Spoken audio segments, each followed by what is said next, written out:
എൻ്റെ പേര് സാന്ദ്ര. ഞാൻ തോപ്പുംപടിയിൽ നിന്നാണ് വരുന്നത്. ഞാൻ ആദ്യമായിട്ട് ഞാൻ എൻ്റെ യേശുവോടും മാതാവിനോടും കോടാനുകോടി നന്ദി ആദ്യം സമർപ്പിക്കുകയാണ്. ഞാൻ അതിന് വേണ്ടിയിട്ടാണ് ഇവിടെ വന്നോന്ന് ഞാൻ ഭയങ്കരമായിട്ട് ആഗ്രഹിച്ചാണ് എനിക്ക് സാക്ഷ്യം പറയാൻ പറ്റണേ എന്നുള്ളത്. അപ്പം ഇവിടെ വെച്ച് തന്നെ എനിക്കത് സാധിച്ചതിനും വളരെയധികം സന്തോഷത്തിലാണ് ഞാൻ. കാരണം ഞാൻ കൃപാസനം എന്നൊരു സംഭവം, ഞാനൊരു ഹിന്ദുവാണ്. കൃപാസനം എന്ന സംഭവം എനിക്കറിയത്തേ ഇല്ല. ഞാൻ ഒന്നാമത് തോപ്പുംപടി എറണാകുളം ഭാഗത്തുള്ളതാണ്. അപ്പം എനിക്ക് ഈ ആലപ്പുഴയിലെ ഭാഗത്തുള്ള ഒരു കാര്യം എനിക്കറിയത്തില്ലായിരുന്നു. അപ്പം ഞാനൊരു ദിവസം എൻ്റെ ഫ്രണ്ട്സിൻ്റെ കൂടെ എൻ്റെ ഒരു റിസപ്ഷന് വേണ്ടിയിട്ട് ആലപ്പുഴയിൽ വന്ന വഴിക്കായിരുന്നു. എൻ്റെ ഫ്രണ്ട്സാണ് ഇൻട്രൊഡ്യൂസ് ചെയ്ത് തന്നത് ഈ കൃപാസനത്തിനെ പറ്റി. അങ്ങനെ തിരിച്ച് വന്ന വഴിക്ക് എനിക്ക് കൃപാസനത്തിന് അകത്തേക്ക് കയറാൻ പറ്റിയില്ലായിരുന്നു. ഞാൻ ഒരു മെഴുകുതിരി കത്തിച്ച് പ്രാർത്ഥിച്ചിട്ട് ഞാൻ ഇങ്ങോട്ട് പോകുന്നു. ഞാൻ കൂടുതലും ഹിന്ദുവിലും ക്രിസ്ത്യൻസിലും വിശ്വസിക്കുന്ന ഒരു വ്യക്തി തന്നെയാണ്. അപ്പോൾ അങ്ങനെ ഞാൻ ഒരു വീട്ടിലേക്ക് തിരിച്ചു പോയി കഴിഞ്ഞിട്ട് പിന്നെ ഞാൻ ഇതിനെക്കുറിച്ച് ഒന്നും അധികം സംസാരവും അതിനെപ്പറ്റിയൊന്നൊരു അന്വേഷിക്കലും ഒന്നും ഞാൻ അങ്ങനെയൊന്നും ചെയ്തിട്ടുണ്ടല്ലോ. എനിക്ക് ആ ഫ്രണ്ട്സ് പറയുന്നൊരു രീതി മാത്രമേ എനിക്ക് അറിയത്തുണ്ടായുള്ളൂ. അങ്ങനെ ഒരു 2-3-4 മാസം കഴിഞ്ഞപ്പോഴാണ് അമ്മ ഇവിടെ വന്ന് കൃപാസനത്തിൽ വന്നിട്ടുണ്ട്. അതായത് ആരോ ഇൻട്രൊഡ്യൂസ് ചെയ്ത് കൊടുത്താണ് ഇതുപോലെ തന്നെ. അപ്പം ഞങ്ങൾ തമ്മിൽ അങ്ങനെ കമ്മ്യൂണിക്കേഷനൊന്നും ഉണ്ടായിട്ടില്ല. ഇവിടെ ഇങ്ങനെ ഒരു പള്ളിയുണ്ട്, അങ്ങനെ ഒരു സംഭവം എനിക്കറിയത്തില്ലായിരുന്നു. അങ്ങനെ ലാസ്റ്റ് അമ്മ ഇങ്ങനെ എന്നും ഇവിടെ വന്ന് പ്രാർത്ഥിക്കുന്നതും ഉടമ്പടി എടുക്കുന്ന കാര്യം ഞാൻ അറിഞ്ഞു കഴിഞ്ഞപ്പോൾ ഞാൻ അമ്മയുടെ കൂടെ ഞാനിങ്ങനെ വരാനും അപ്പോഴാണ് ഞാൻ ഇങ്ങനെ അമ്മേനോട് പറയുന്നത് ഞാനിങ്ങനെ കേട്ടിട്ടുണ്ട് എന്നുള്ള രീതിയിൽ ഞാനിവിടെ വന്നു. അങ്ങനെ ഞാൻ അമ്മയുടെ കൂടെ ഞാൻ ഉടമ്പടിയൊന്നും എടുത്തിട്ടുണ്ടായിരുന്നില്ല. അപ്പം അമ്മ മാത്രം ഉടമ്പടി എടുക്കുള്ളായിരുന്നു. അപ്പം അമ്മ എന്നും രാവിലെ 5:30 7 മണിക്കത്തെ പ്രാർത്ഥനയൊക്കെ ചൊല്ലുമ്പോഴൊക്കെ ഞാൻ കൂടെ ഇരുന്ന് ചൊല്ലുമായിരുന്നു. എനിക്ക് ഭയങ്കര ഇഷ്ടമായിരുന്നു അങ്ങനെയൊക്കെ ചൊല്ലാനും. ഞാൻ അതിൽ വിശ്വസിക്കുന്ന ഒരാളും കൂടിയായിരുന്നു. അങ്ങനെ ഞാൻ ഉടമ്പടി എടുക്കാണ്ട് എൻ്റെ അമ്മയുടെയും അമ്മ പ്രാർത്ഥിക്കാൻ എനിക്കുമ്പോഴൊക്കെ ഞാൻ കൂടെ ഇരുന്ന് പ്രാർത്ഥിക്കുമായിരുന്നു. അങ്ങനെ 2022 എനിക്ക് വിവാഹം സെറ്റായി എല്ലാം കഴിഞ്ഞപ്പോൾ 5 ദിവസം മുമ്പായിരുന്നു എൻ്റെ വിവാഹം മുടങ്ങിയത്. പല പ്രശ്നങ്ങളൊക്കെ ഉണ്ടായിട്ടാണ് അങ്ങനെ 5 ദിവസം കറക്റ്റ് 5 ദിവസത്തിന് മുമ്പായിരുന്നു ആ വിവാഹം മുടങ്ങി. അങ്ങനെ കുറേ നാൾക്ക് ഒരു 2 വർഷത്തോളം എൻ്റെ കല്യാണം നടക്കുന്നുണ്ടായിരുന്നില്ല. അമ്മയുടെ കൂടെ ഞാനിങ്ങനെ പ്രാർത്ഥിക്കുമെങ്കിലും ഞാൻ കുറേ എൻ്റെ കാര്യങ്ങളും ഞാൻ എൻ്റെ വിഷമങ്ങളെല്ലാം പറയുമെങ്കിലും എനിക്കങ്ങനെ സാധിച്ചു കിട്ടുന്നുണ്ടായിരുന്നില്ല. അങ്ങനെ അവസാനം ഞാൻ മാതാവിനോട് അപേക്ഷിച്ചിട്ട് പറഞ്ഞു ഞാൻ ഉടമ്പടി എടുത്താലോ. കാരണം എനിക്ക് അങ്ങനെ പ്രാർത്ഥിക്കാൻ ഇഷ്ടമുള്ള ആളായതുകൊണ്ട് ചിലപ്പം അത് വിചാരിക്കുന്നുണ്ടാവും ഞാൻ ഉടമ്പടി എടുത്താൽ കൊള്ളാമായിരിക്കും എന്നോർത്ത് ഞാൻ തന്നെ ഉടമ്പടി എടുക്കാൻ വേണ്ടി ഞാൻ ഇവിടെ വന്നപ്പോൾ ഇവിടെ ഭയങ്കര തിരക്കായതുകൊണ്ട് കുടുംബത്തിൽ ഒരാൾക്ക് മാത്രമേ ഉടമ്പടി എടുക്കാൻ പറ്റുള്ളൂ എന്ന് പറഞ്ഞ് എന്നെ 2ാമത് പറഞ്ഞു വിട്ട്. അപ്പം ഞാനോർത്ത് എന്താ സാരില്ല ഞാൻ എൻ്റെ വിവാഹം കഴിഞ്ഞ് ഞാൻ വേറൊരു കുടുംബത്തിലെത്തുമ്പോൾ അവിടെ എനിക്ക് ഉടമ്പടി എടുക്കാൻ എനിക്ക് ഒരാൾക്ക് എടുക്കാൻ പറ്റുള്ളൂ. അങ്ങനെ ഞാൻ മാതാവിനോട് പ്രാർത്ഥിച്ച് സാറില്ല എനിക്ക് ഉടമ്പടി ഞാനിനി വിവാഹം കഴിഞ്ഞിട്ടാണെങ്കിൽ ഞാൻ ഉടമ്പടി എടുത്ത് പ്രാർത്ഥിച്ചോളാം എന്നും പറഞ്ഞ് ഞാൻ അവിടെ നിന്ന് ഇറങ്ങി. എന്നിട്ടും എൻ്റെ കാര്യങ്ങളൊന്നും നടക്കുന്നുണ്ടായിരുന്നില്ല. ഭയങ്കര സ്ട്രഗിൾ ചെയ്താണ് ഓരോ ദിവസങ്ങളും പോയിക്കൊണ്ടിരുന്നു വെച്ചത്. അങ്ങനെ അവസാനം രണ്ടും കൽപ്പിച്ച് ഞാൻ എൻ്റെ മനസ്സിൽ ഉറപ്പിച്ച് ഞാൻ ഉടമ്പടി എടുക്കാൻ വീണ്ടും ഞാൻ വന്നു. അങ്ങനെ വീണ്ടും 11/1/2023 ഞാൻ ഉടമ്പടി എടുക്കാൻ വേണ്ടി വന്നു. അന്ന് എനിക്ക് സാധിച്ചു. അങ്ങനെ ഞാൻ എൻ്റെ ഉടമ്പടി എടുത്ത് ഞാൻ വീണ്ടും എൻ്റെ അമ്മയുടെ കൂടെ ഞാൻ എന്നും പ്രാർത്ഥിക്കാൻ അതുപോലെ തന്നെ ഞാൻ എൻ്റെ ഉടമ്പടി വെച്ച് ഞാൻ കണ്ടിന്യൂസ് ആയിട്ട് ഞാൻ രാവിലെ എണീറ്റ് പ്രാർത്ഥിക്കുമായിരുന്നു. അങ്ങനെ പ്രാർത്ഥിച്ച് ഒരാഴ്ചക്കുള്ളിൽ തന്നെ എൻ്റെ വീട്ടിൽ കല്യാണാലോചന സെറ്റായി, പെണ്ണുകളൊക്കെ സെറ്റായി. അത് കറക്റ്റ് 11/1/2023 ഞാൻ ഉടമ്പടി എടുത്തതും കറക്റ്റ് ഒരാഴ്ച 22/1/2023 എൻ്റെ കല്യാണം ഫിക്സ് ചെയ്ത് എല്ലാം സെറ്റായി. അങ്ങനെ എൻ്റെ വിവാഹം കഴിഞ്ഞു. ജാനുവരി 2 കൊല്ലം കഴിഞ്ഞിട്ടാണ് ജാനുവരി ഈ ഇടക്കാണ് എൻ്റെ വിവാഹം കഴിഞ്ഞത്. ഭയങ്കര സന്തോഷമായിട്ടിരിക്കുകയാണ്. എൻ്റെ മാതാവിനോട് യേശുവിനോട് ഒത്തിരി നന്ദി സമർപ്പിക്കുകയാണ്. കാരണം ഞാൻ ആഗ്രഹിച്ച ഒരാളിൽ നിന്നാണ് ഞാൻ വിവാഹം കഴിച്ചത്. 2 ഫാമിലിയും അതുപോലെ എന്നെ സപ്പോർട്ട് ചെയ്ത് ഒത്തിരി സപ്പോർട്ടോടും ഒത്തിരി സന്തോഷത്തോടെയാണ് ഞങ്ങളുടെ വിവാഹം നടന്നത്. ഭയങ്കരമായിട്ട് ഭയങ്കര ഭംഗിക്കാണ് കല്യാണം നടത്തിയത്. എല്ലാവരും ഭയങ്കര അത്ഭുതത്തോടെ ഇവിടെ ഇത്രയും ഹാപ്പി ആയിട്ടാണല്ലോ നിൽക്കുന്നുള്ള രീതിയിൽ എൻ്റെ മാതാവും യേശുവൊക്കെ എൻ്റെ കല്യാണത്തിൽ പങ്കെടുത്ത പോലെയാണ് ഞാൻ കാണുന്നത് എൻ്റെ വിവാഹത്തിനന്ന്.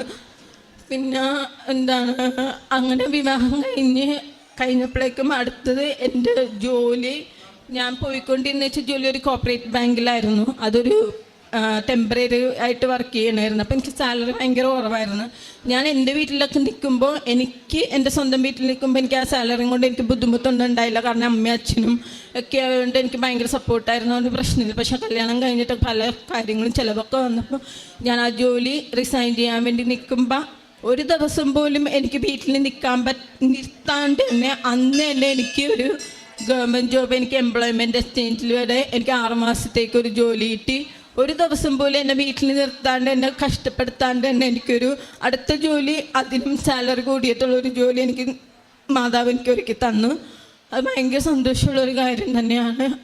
അതോടൊപ്പം തന്നെ എൻ്റെ ഹസ്ബൻഡിൻ്റെ ഒരു ജോലിയും, കുറച്ചും കൂടി പ്രൊമോഷൻ, നല്ലൊരു ജോലിയും കൂടി മാതാവ് ഒരുക്കി കൊടുത്ത്, എല്ലാം ഇങ്ങനെ ഉടമ്പടി എടുത്തതും അടുത്ത ആഴ്ച തൊട്ട് എനിക്ക് ഓരോ ചെറിയ കാര്യങ്ങൾ പോലും എനിക്ക് ഭയങ്കരമായിട്ടും യൂസ്ഫുള്ളായിട്ടുള്ള കാര്യങ്ങളാണ് മാതാവ് ഇങ്ങനെ എനിക്ക് ഒരുക്കി തന്നുകൊണ്ടിരിക്കുന്നത്. ഓരോ സമയവും അതിൻ്റേതായ സമയത്താണ് എന്നെ ഭയങ്കരമായിട്ടും ഉയർത്തിക്കൊണ്ടിരിക്കുന്നതായിരുന്നു.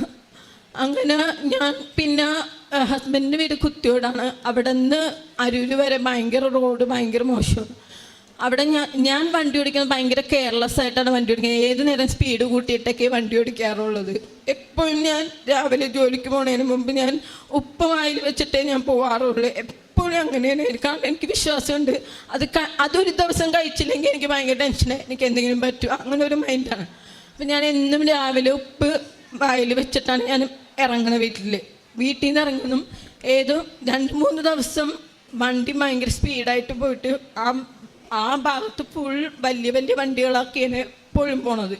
ഞാൻ വണ്ടി ഓടിക്കുമ്പോഴൊക്കെ ഭയങ്കര സ്പീഡിൽ ഓടിച്ചിട്ട് 2-3 പ്രാവശ്യം ഭയങ്കരമായിട്ട് പാളിപ്പോയി വണ്ടി.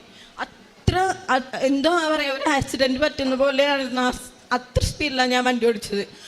അങ്ങനെ ഓടിക്കുന്ന സമയത്ത് ഞാൻ ശരിക്കും പേടിച്ചു. കാരണം ഇപ്പം ഞാൻ വീഴുന്നുള്ള രീതിയിൽ ഞാൻ അമ്മയെന്നും പറഞ്ഞ ഒരൊറ്റ വിളിച്ചതും എൻ്റെ വണ്ടി എങ്ങനെയൊക്കെയോ ഭയങ്കര നോർമലായിട്ട് സ്ട്രെയിറ്റായിട്ട് എന്നെ പിടിച്ചിരുത്തിയിട്ട് പോണം. ഞാനപ്പുറത്ത് ഇതാരാണ് എന്നെ വന്ന് പിടിച്ചിരുത്തണ പോലെ എനിക്ക് ഫീൽ. ശരിക്കും എന്നെ ഭയങ്കരമായിട്ടും എന്നെ പ്രൊട്ടക്റ്റ് ചെയ്യുന്നത് എനിക്ക് ഭയങ്കരമായിട്ടും വിശ്വസിക്കുന്നുണ്ട്.